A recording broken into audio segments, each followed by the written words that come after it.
ഇത് രാവിലെ തന്നെ ചെടിപ്പരിപാടിയാണ് കേട്ടോ. അതെ, മണ്ണൊക്കെ അങ്ങ് സെറ്റാക്കിയിട്ടുണ്ട്. ചാണകവും പിന്നെ എല്ലുപൊടിയും. ഇവരാണ് ഇന്ന് നമ്മൾ കുഴിച്ചിടാൻ പോകുന്നത്. സമയമുണ്ടെങ്കിൽ ഇവരെയും കൂടി ഒന്ന് റീപ്പോർട്ട് ചെയ്യാനാണ് പ്ലാൻ. അപ്പോൾ ഒന്ന് ടൂൾസ് ഒന്നും ഇല്ലാത്തതുകൊണ്ട് ഈ ചിരട്ടയാണ് നമുക്ക് കുഴി തോണ്ടാൻ. അപ്പോൾ ഇങ്ങനെ ഈ മണ്ണൊക്കെ നന്നായിട്ടൊന്ന് കുഴി തോണ്ടി വെക്കണം. പിന്നെ അത് ഈ ചാണകം എന്ന് പറഞ്ഞ സാധനം ഉണ്ടെങ്കിൽ പിന്നെ ശാസ്ത്രീയമായ രീതികളൊന്നും ഇല്ലെങ്കിലും ചെടി നല്ലപോലെ വളരും.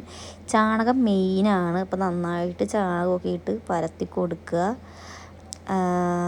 പിന്നെയാണ് നമ്മൾ എല്ലുപൊടിയൊക്കെ ചേർക്കുന്നത് കേട്ടോ. അപ്പോൾ എല്ലുപൊടി ഒന്നും ഇല്ലെങ്കിലും കുഴപ്പമൊന്നുമില്ല. ചാണകവും മണ്ണും നന്നായിട്ട് മിക്സ് ചെയ്തിട്ട് ചെടി നട്ട് നല്ലപോലെ നനച്ച് കൊടുത്തു കഴിഞ്ഞാൽ ഇഷ്ടം മാതിരി ചെടിയും കാര്യങ്ങളുണ്ട്. അപ്പോൾ അത് നന്നായിട്ടൊന്ന് മിക്സ് ചെയ്ത് കൊടുക്കുകയാണ് ഞാൻ ചെയ്യുന്നത്. പിന്നെ അതേ നമുക്ക് 2 ടൈപ്പ് ഇന്നുണ്ട്, 2 കളറുണ്ട്. ബോഗൻവില്ലയാണ്, ഇത് വൈറ്റാന്ന് തോന്നുന്നു, ഇത് പിങ്ക് കളർ. അപ്പോൾ 2 എണ്ണം ഉണ്ട്. അപ്പോൾ 2 എണ്ണം അപ്പോൾ നമ്മൾ ആ കൽപ്പൊടിയൊക്കെ ഒന്ന് ഉടച്ച് നല്ല സെറ്റാക്കിയിട്ട് വേണം ഇവിടെ നടാനായിട്ട്, അല്ലെങ്കിൽ വേരിങ്ങനെ ഇരുന്ന് പോകും. അപ്പോൾ നന്നായിട്ട് ഞാൻ 2 ചെടിയും കൂടി ഒരു പോട്ടിൽ തന്നെയാണ് ഇപ്പോൾ നടുന്നത്. ഇപ്പോൾ സെറ്റാക്കിയിട്ടുണ്ട്. ഇനി